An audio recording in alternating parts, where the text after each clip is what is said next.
No ar, Jornal da CUT. Olá Brasil, eu sou o André Acarini. O Jornal da CUT começa agora e hoje traz os seguintes assuntos. Carrefour precisa ser criminalizado por casos de racismo, diz a secretária de combate ao racismo da CUT. Encontro LGBTQIA+, a Central Única dos Trabalhadores reúne coletivos de 12 estados e reforça lutas no segmento. E ainda, o governo Lula pede ao STF para retomar maior poder de decisão na Eletrobras. Assuntos que você confere agora aqui no Jornal da CUT. Rádio CUT. Aqui, a classe trabalhadora tem voz. Acesse pelo site www.cut.org.br.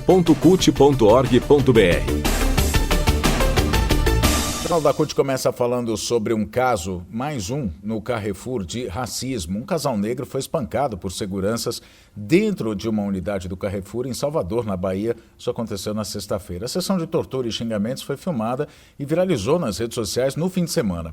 A Polícia Civil vai abrir o inquérito para apurar o caso e a suspeita é de que os próprios agressores tenham publicado o vídeo.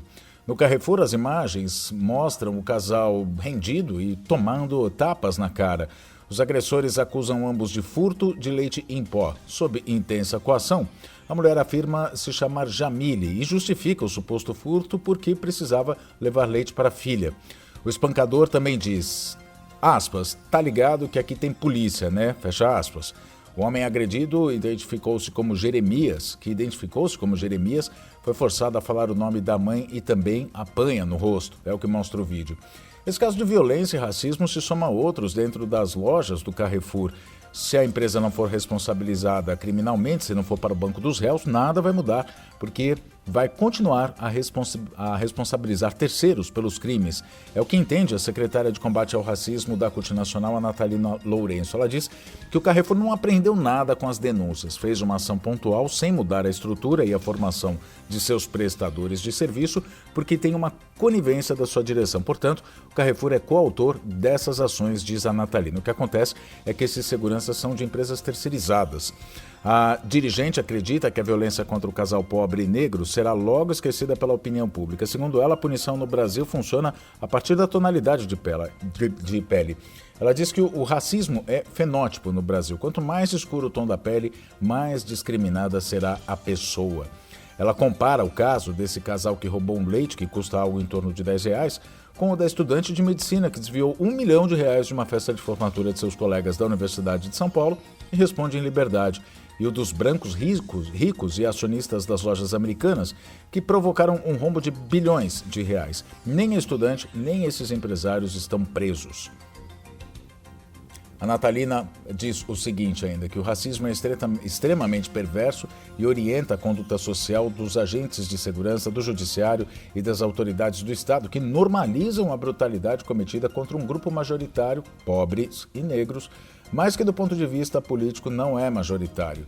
Enquanto a sociedade continuar sendo seletiva, ela diz, esse tipo de situação vai se perpetuar. O Carrefour emitiu uma nota lamentando o ocorrido, informando ter demitido os seguranças, cobrando apuração e afirmando que dará suporte para as vítimas. Mas como bem lembra a Natalina, isso precisa mudar da base, precisa da formação, precisa ter um cuidado maior com quem se contrata para que esses casos não aconteçam. Apesar de ser terceirizada, existe a responsabilidade solidária, que se diz, né? Ou seja, o Carrefour, por contratar essas empresas que praticam, cujos profissionais praticam esses atos, é tão responsável quanto esses criminosos, né? Quanto esses agressores. Em ação. O Jornal da CUT agora fala sobre o encontro LGBTQIA+, que foi realizado unindo 12 coletivos da Central Única dos Trabalhadores nos estados, coletivos LGBTQIA+, que lutam pela dignidade, pelos direitos, contra a violência praticada contra essa população, tanto na sociedade como no mundo do trabalho. Essa, inclusive, é uma pauta permanente da CUT. No último fim de semana, isso foi destaque do 4º encontro do coletivo LGBTQIA+, da CUT. A atividade, que foi híbrida, cuja parte presencial ocorreu em São Paulo, na sede da Central, reuniu, então, 12 coletivos de estados já estabelecidos que juntos traçaram estratégias para fortalecer ainda mais a mobilização dessa população. Começou na sexta-feira, dia 5, foi até o domingo, dia 7. Foram debates organizados pela Secretaria Nacional de Políticas Sociais e Direitos Humanos, da CUT, em parceria com o Solidarity Center, uma entidade ligada à maior central sindical do Hemisfério Norte, a AFL-CIO. A gente vai ouvir Jandira Uehara, que é secretária de Políticas Sociais e Direitos Humanos da CUT, sobre essa atividade. Depois de anos de luta, de muita resistência, desde o golpe de 2016, nós chegamos aqui no 4º Encontro Nacional LGBTQIA+, da CUT.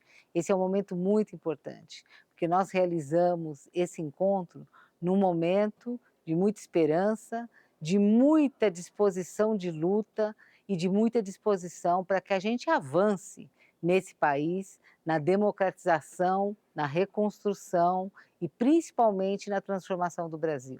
E para isso, nós precisamos respeitar a diversidade, nós precisamos vencer o discurso do ódio, nós precisamos assegurar direitos para todos os segmentos da classe trabalhadora, principalmente para aqueles e aquelas que são mais discriminados, como é o caso da população LGBTQIA+.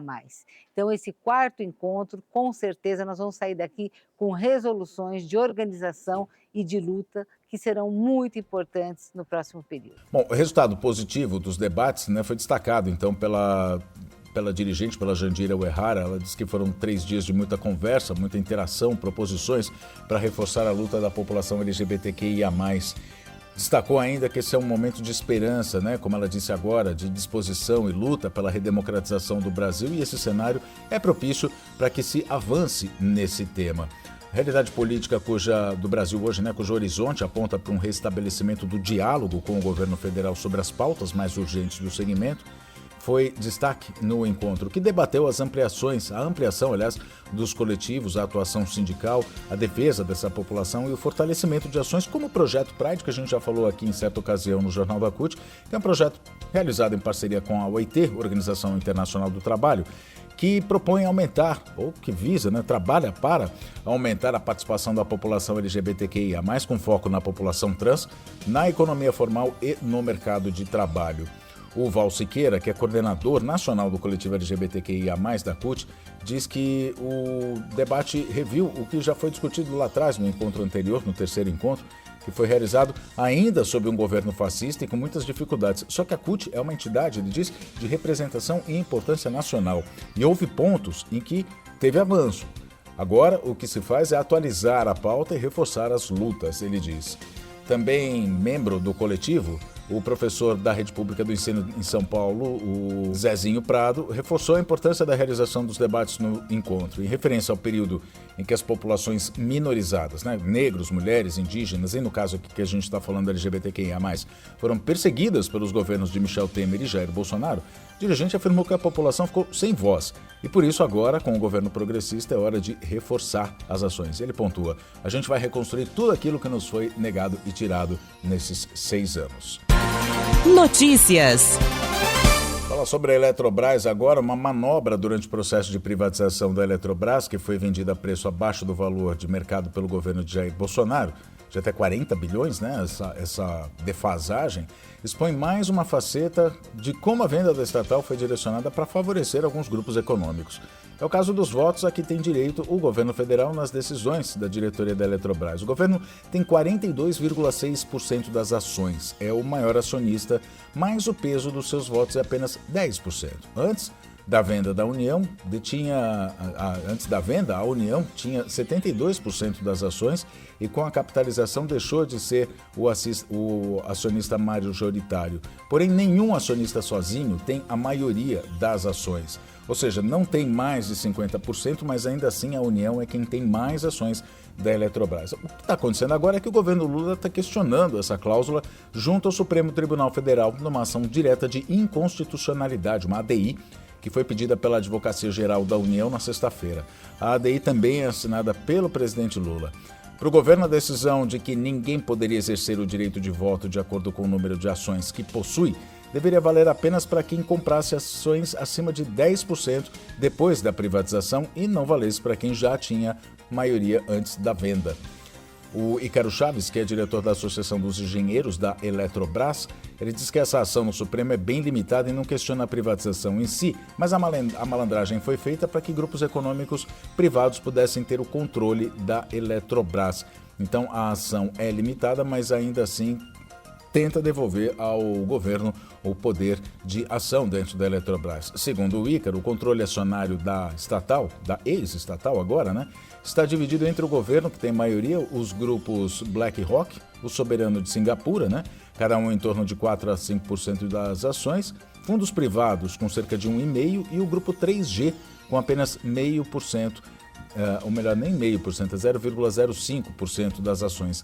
Mas este é o menor grupo. O 3G, né, esse grupo que tem menores ações aí, né, que tem um menor número de ações, o grupo 3G, mesmo das americanas, é quem dá as cartas no controle da empresa, já que conseguiu articular no Congresso Nacional a privatização e agora se articula com os pequenos acionistas, como a XP, o número de votos necessários para aprovar suas decisões. O Ícaro Chaves diz ainda que tanto o fundo de Singapura como o BlackRock não se articulam com os pequenos acionistas, como faz o 3G. Então, o Ícaro Chaves pontua que é o seguinte: é inconstitucional que o governo perca poder dentro de uma empresa em que é majoritário sem nenhuma contrapartida. Eles compraram a Eletrobras sem gastar um mínimo de dinheiro e se ela tiver prejuízos, o governo é que vai ter de pagar. E quem, na verdade, paga são todos os brasileiros. Assim a gente termina mais essa edição do Jornal da CUT aqui, aguardando, né? Vamos ver o que diz o STF a respeito dessa ação direta de inconstitucionalidade. A gente termina essa edição e se fala na próxima. Até lá!